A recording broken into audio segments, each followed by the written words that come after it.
When we look at today's technology world, everything is moving towards cloud, everything is going to microservices, serverless. So what is going to be the scope of Python 5 years from now? Well, in those spaces, Python is going to be very successful.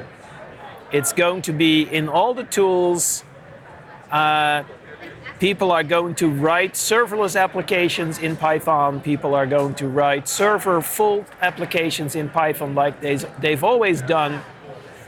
That's like, there's no doubt that Python will continue to be successful in that space. Yeah, the cloud, I mean, more than 10 years ago, I was part of a team at Google that launched App Engine. And for the first year that App Engine was public, it only supported Python as a language. So that was Google's first bit of sort of public cloud offering.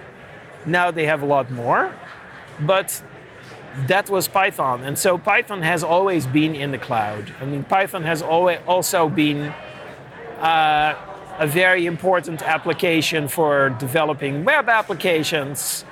Web applications have sort of traditionally been the first to move into the cloud. So Python is very comfortable in the cloud.